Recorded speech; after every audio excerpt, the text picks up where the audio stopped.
नमस्कार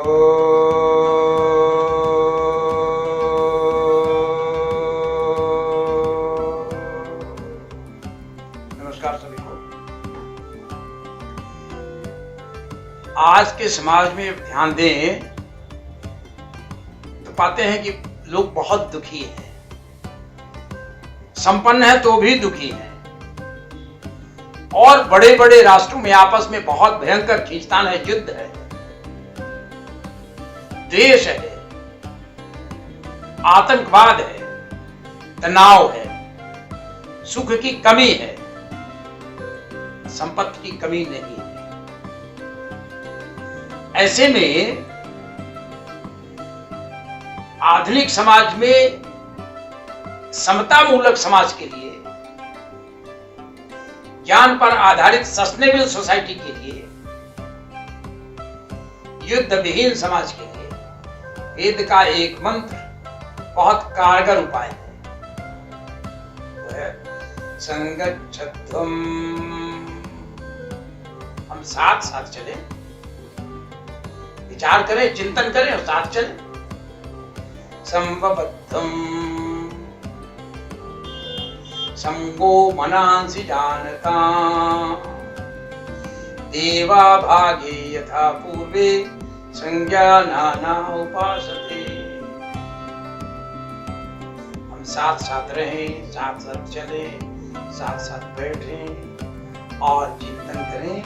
ऐसे ही पूर्व में हमारे जो अच्छे लोग थे, इस तरह से करते चले जाएं। यदि हम वसुधा को, सारी धरती को अपना कुटुंब मान लें, वसुधैव कुटुंबकम, तो ये संघर्ष नहीं रहेगा, बंद रहेगा। ऐसा नहीं कि कुटुंब में लड़ाई नहीं होती, कुटुंब में भी होती है, फिर भी रास्ता है, उसमें जल्दी भर जाता है। जैसे कहते हैं पुराने उसमें कि कुएं में यदि 4 घड़े जाएंगे तो ठक्कर लगेगा आपस में, लेकिन उसमें कहते हैं यदि घड़े यदि सोने के हैं तो फूटेंगे नहीं। साधु सज्जन साधु जन टूट जुड़े 100 बार, दुर्जन कुंभ कुम्हार को एक ही घड़ा धरा, यदि मिट्टी का घड़ा एक बार फूट गया तो फिर नहीं होता। आप सोने की प्रयोग आनंद लेगा। वेद हमको रास्ता दिखाता है कि आधुनिक समाज में हम मित्रवत व्यवहार करते हुए सारी सृष्टि को जीतने का कैसे कर सकते हैं।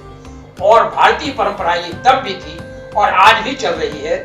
इसका चिंतन करके हम जब समाज में चलते हैं तो हम विश्व को ऋणवंतम विश्वमार्यम, विश्व को श्रेष्ठ बनाने का निरंतर प्रयास करते रहते हैं और विश्व को साथ में लेकर के चलने का प्रयास करते हैं और सारे विश्व को हम अपना समाज मानने का प्रयास करते हैं।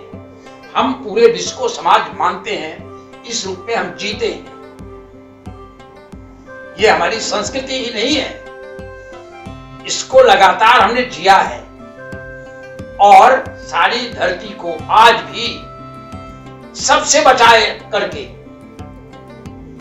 सब तरह से विपत्तियों को बचाने का जो सबसे सुंदर साधन है वो हमारा पारंपरिक ज्ञान, जिसका सबसे अच्छा स्फुटन हुआ है, जो सबसे सुंदर लिपिबद्ध भी है और गाया भी गया है और जिया भी गया है, और वो जीवन है यज्ञ में, वेदों से लिया गया और उपनिषदों में गाया गया, फिर पुराणों में उसको कहानी की तरह कहा गया, और जिसकी बहुत अच्छी परिणति रामायण महाभारत और श्रीमद् भागवत में भी, जिसका संक्षेप में इतना सुंदर संक्षेप निकाला गया कि 700 श्लोक में श्रीमद् भागवत में गीता गाया गया।